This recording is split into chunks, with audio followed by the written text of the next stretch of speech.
And there's Kate. Okay. Yeah, let's go ahead and get started, Nicole. Thank you. Thanks, Steve. Hi, everyone. Today, hopefully you're in the right room. This is our off the cuff, say what you want, not what you don't session for Rotary Employee Learning Week. And I'm Nicole Druckmann, the president of the ORC Orators Toastmasters Club. And as many of you know, Toastmasters is part of an international program to help people develop their public speaking, communication, and leadership skills.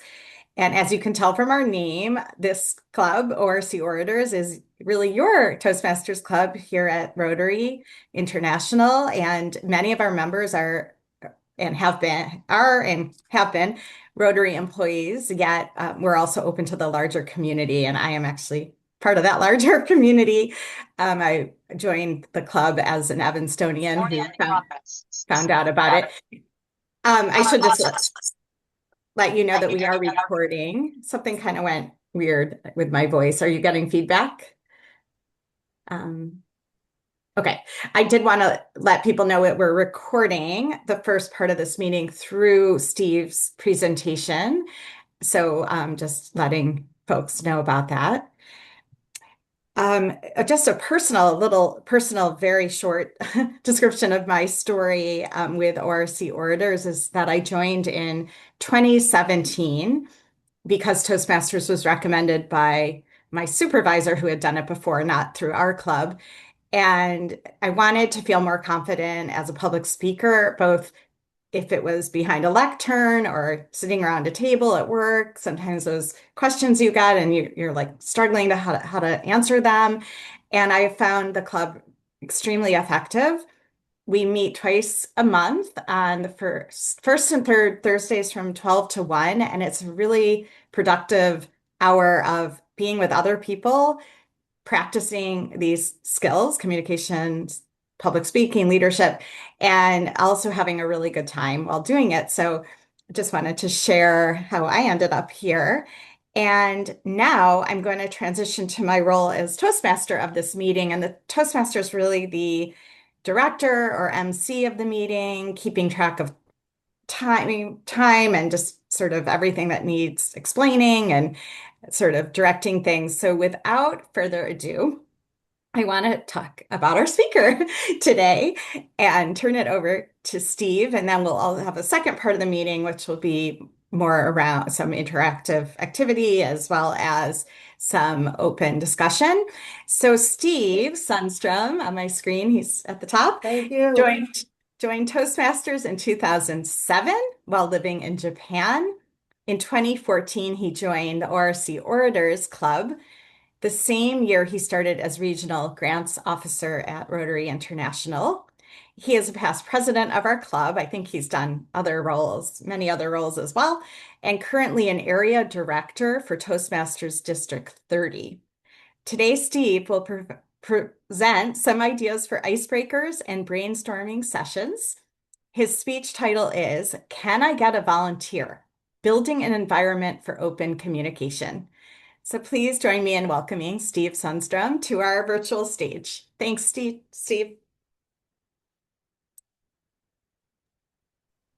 Thank you very much, Nicole. And thank you everyone for joining our session today. As she told you, this session is off the cuff, part of Employee Learning Week.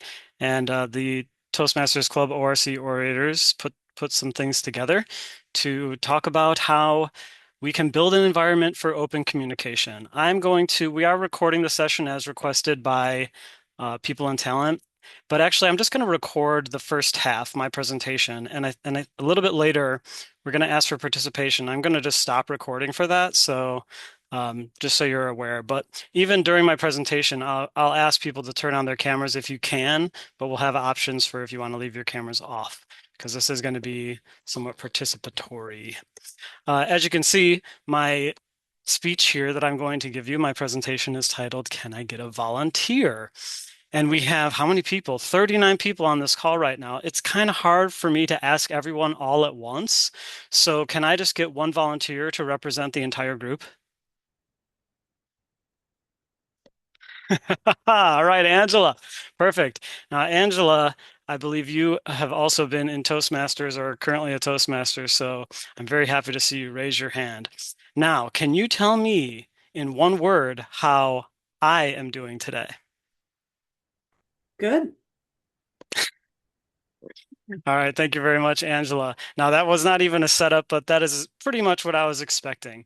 So thank you for humoring me, Angela. So today we're going to talk about building this environment for open communication. And open communication rather than one where you get the feeling that there's a right or a wrong answer or something you're supposed to say. So by the end of this hour, hopefully you'll do better than I just did right now. Okay. So first we're going to talk about icebreakers, right? A lot of us are familiar with this term. It's how we start a lot of our meetings. And a lot of us not only participate in meetings where we have icebreakers, but also we might facilitate meetings like this, either internally or with members of Rotary. And things like this can also happen just naturally in conversation as we're talking with Rotary members. We might just be casually talking about things. We're reflecting about, say, the recent holiday that we had or mentioning personal matters. And in all of those situations, we have to make decisions off the cuff about what we want to share in a professional context. And so a lot of emotions can come up in that, right? Whether it's at a party just with friends, what we're going to share, or again, even more so probably in a professional setting where there can be a little bit more at stake. So in Toastmasters, we practice impromptu speaking to get better at thinking on our feet like that. And we want to learn how to say what we want and not what we don't.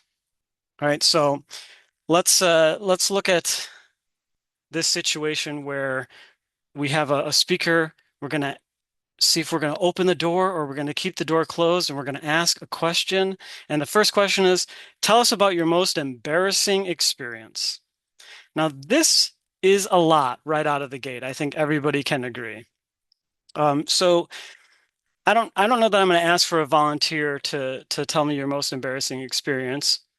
But when we do this icebreaker, think about from the audience's perspective, right? Let's say that you're facilitating this. How would we start doing something like this? Because in my mind, if I'm the audience member in this situation, I'm thinking, am I going to give a funny example to start things off? But maybe I'm not going to be taken seriously if I do that. Do I frame this experience as a learning experience that I've done, but maybe I'm going to sound like a know-it-all or something?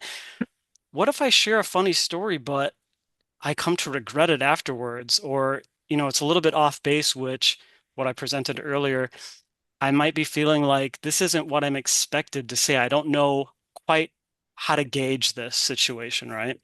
So when our icebreakers turn out like that, they can turn into something called ice makers. I don't know if everyone's familiar with that word, but this is where essentially people are freezing up, they have these thoughts in their head, and they're not opening that door. So something that we encourage people to do in Toastmasters, but this is going to apply to all these situations, is to take the question in a different direction if you have to.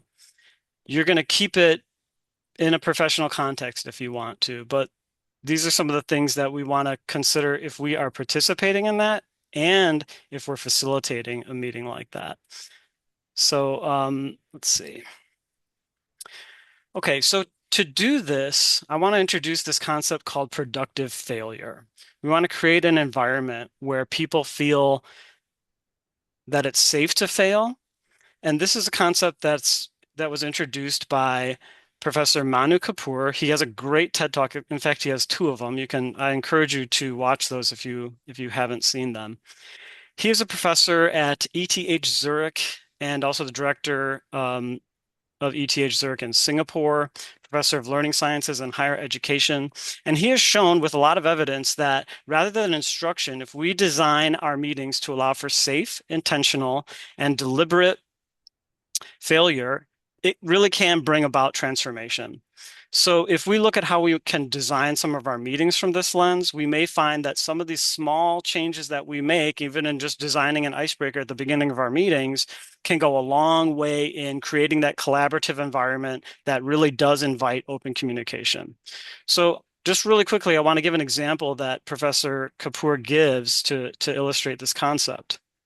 So let's say that we have a classroom and we're going to divide it into two groups, right? We're going to give each group this device that you see on the screen. And group number one, we're going to tell them how to use it. If you push this button, it's going to make this sound. If you flip this switch, it's going to show this light. And then we're going to let them try it out for a while. Group number two, we're not going to tell them anything, and we're just going to let them try it. Now, the question here is, which group do you think is going to be more eager to play with this toy? Which group will spend more time with it? And which one is going to invent more strategies for how it works? Right? This isn't too complex of a question because I think most of us would agree the second group is going to, we might even have some comments there. The second group is going to be the one, yes, that has all these other benefits, right? So that kind of shows this productive failure concept, right? I think that illustrates it pretty well. But just in case, if you're familiar with this classic movie from 1988 where Tom Hanks played a boy that was transferred into an adult body and he's working at a toy company. Here on the left of this picture, we have a toy executive, and he's giving this pitch about how this toy is going to make the company a lot of money. On the right, we have Tom Hanks's character, and he's basically trying it out, and he's saying, this toy isn't interesting at all, right? And he saves the company a lot of money by not putting out this toy that's not going to make money. So sometimes our intuition about like the rational, what makes sense versus just letting somebody play with it and seeing what happens can really have great results, right? So now we want to apply this concept to building safety in a group. When we're talking about speaking off the cuff and all these things that are at risk, we don't want to be embarrassed. We don't want to regret things that we might say. So to start, we want to start small. We need to take some psychology into account here, right? So before we just start sharing embarrassing stories, and by the way, there's nothing wrong with having a group share embarrassing stories. It's a great topic. I'm not saying that one's off limits, but we need to get there by starting small. So let's uh, let's try this out here with our group. Let's say that we have a silent auction and everybody here on this in this meeting is eligible to win. So I'd like everyone to, take your hand, put it on your mouse or wherever on your computer so that you can see the controls on your Zoom. And you should see probably the react button near the bottom where you can raise your virtual hand. Does everybody see that? I'm pretty sure most of us are familiar. Go ahead and raise your virtual hand.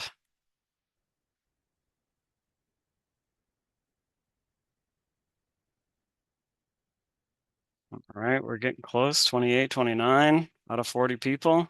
Is everybody going to be participating in the silent auction? Okay.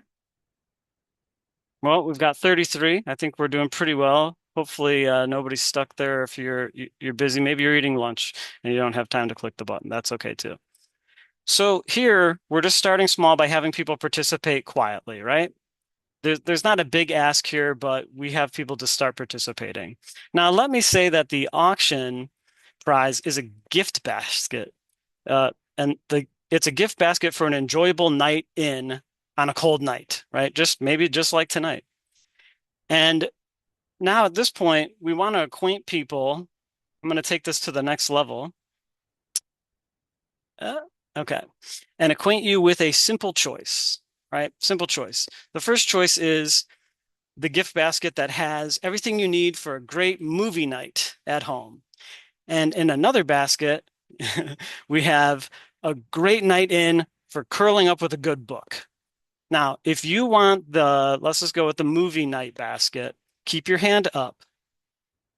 And if you want to go for the other basket, put your virtual hand down. So you can see it probably says lower hand if you want to lower it. All right. So now how many people do we have in the running? Oh, if it's only one person. No, we have more than one person. All right, 13 people, let's say. We've got that are going to be going for the movie night basket. Okay. Now let's introduce another option here, something individual, something new. All right. Now, everybody who wanted the movie night basket, go ahead and put your hands down. Let's imagine we selected our winner. Okay, now everybody else, you're either going to want that reading basket or something new, right? So, Madeline, you're in dangerous territory because you've left your hand up, and I'm about to ask for a volunteer. I'm going to ask for a volunteer. If you could choose what that third basket is, what would it be? And Madeline, since you do have your hand up, do you have any ideas of what would you like that third basket to be? I was too slow to take it down, but I will play along. Gosh, I'm thinking back to elementary school and what those baskets always were full of. Maybe like a sports basket with like some Great. balls in it for playing with. Yeah, yeah. And maybe that's for our summer basket, right? We have some great activities to do outside, some sports equipment. That would be another great one. Okay. But here, pretty open expectations about what we're going to be offering, but I had no idea what you were going to say, Madeline, and I really appreciate you going for it and playing along. Um, so this is just an example of when we are starting to set up that environment. Before I ask people, hey, let's just do a silent auction. What would you like to be in a basket, right? If I started there, that's a little bit of a higher ask. But instead, everybody's kind of on the same page. Eventually, we get to something new, not too difficult. Okay, now let's go back to embarrassing stories. Let's say that this is a brainstorming session, but before we ask everybody to tell their embarrassing stories, we're going to start small by agreeing on things that we all feel are universally embarrassing. Now, here's where I'm going to ask people, you can use your virtual hand if you want to keep your camera off, but it's probably going to be a lot easier if we just use our real hands that we have here on our screens. So if you can turn your cameras on, you can play along that way. All right. So for universal embarrassing things, raise your hand if oh, sorry. This is my new term that I'm going to introduce here. When we're brainstorming, as I'm outlining here, we're going to start with what I'm going to call brain drops, right? We want to get little ideas starting small until we get to the storm. So universal ideas of what is embarrassing. Would everybody agree, let me say, that pushing on a pull door is embarrassing? That's an Yeah. embarrassing thing to have happen, and it can happen all the time. What about running into a glass wall? Somebody has cleaned the window so well that, this is something that I think a lot of us can agree is embarrassing. I'm seeing virtual hands, I'm seeing real hands. All right, yes, I think we agree. This is embarrassing. Having your fly down, right? The Yeah. zipper of your pants down. Do we all agree that this is an embarrassing thing? 100. Laughter. Yes, I think we're on the same page here. All right, now bringing it back to this is Toastmasters and public speaking. Blanking. If you've blanked during during public speaking, does everybody agree that that's an embarrassing thing? All right. Some people might have seen it or experienced it. So now we're kind of going to take it to the next level. Seen it. Seeing it is more of a risk than just universally agreeing that this is embarrassing, right? Raise your hand if you have seen someone else with their fly down, right? Now, even this is embarrassing, right? Because seeing somebody else with their fly down puts you in the awkward position of whether or not you tell them and how you tell them. Now, here I'm going to ask for a volunteer again. And now everybody's putting their hands down. But okay, to Lori and Jessica, you're in dangerous territory because I'm going to ask one of you to volunteer to tell me what did you say when you saw somebody with their fly down? How do you tell somebody, or did you not? Lori, can I pick on you? Sure, of course. I just kind of walk up to the person and say, "Hey, I need to talk to you about something private for a moment," and then shared with them the news and walked away and let them deal with it. Wonderful. I love that approach. Discreet, direct, safe, and then they can deal with it. Right. Yeah. You've done your part. Excellent. All right. Now let's go to experienced, right? Now here's where we're getting into even more personal territory.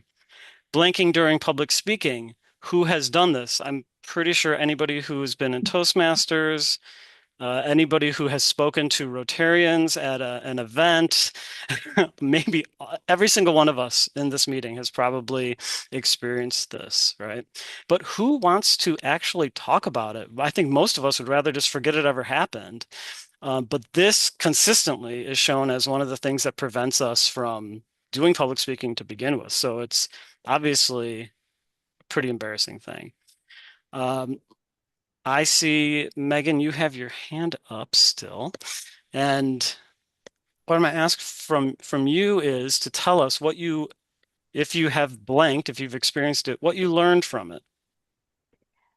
Sure. I think a good example is I have done radio shows for many years, and when I've blanked on a concert or a name, I usually just pause and say, I'll look that up, and next break, I'll get back to you on that detail or something like that. So I think just acknowledging, hey, I'm blanking, it happens to everybody, and I'll get back to you with the information. That's how I do that. Excellent. I think that's a great approach. Does anybody else want to jump in? Let us know what you learned from the experience of blanking during public speaking. Oops. Grace.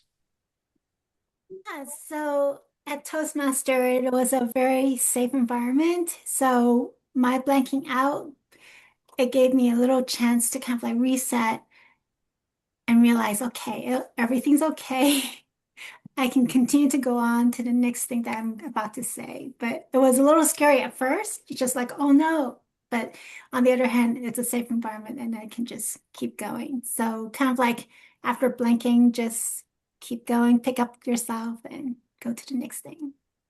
Yeah, it's almost like a lot of us might say it wasn't as bad as I feared it was going to be afterwards, at least. Maybe in the moment is another story. Um, so yeah, there are consequences to it, right?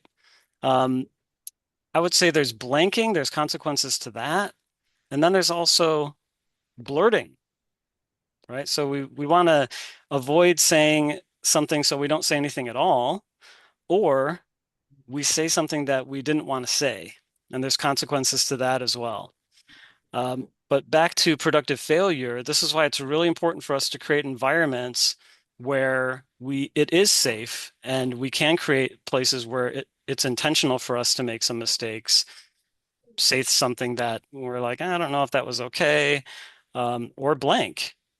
And what I'd like to encourage everybody in this group, if you've come here, whether you are participating in a group meeting, in a team meeting, in a department meeting, whatever it is, or you're facilitating it, is to think through this lens, starting small, giving people some choices to start participating, and really feel out, even though we might feel like we already know our coworkers well enough that we don't have to do this, this is the safe place where we can be intentional and deliberate and have that productive failure designed into what we're doing as an organization so that we can bring it out into the field or to a party or whatever we're doing at a silent auction, wherever we are, that we can really start feeling comfortable about if we might blank or what we might blurt out and how to do that, how to answer in a different way than the question was posed even.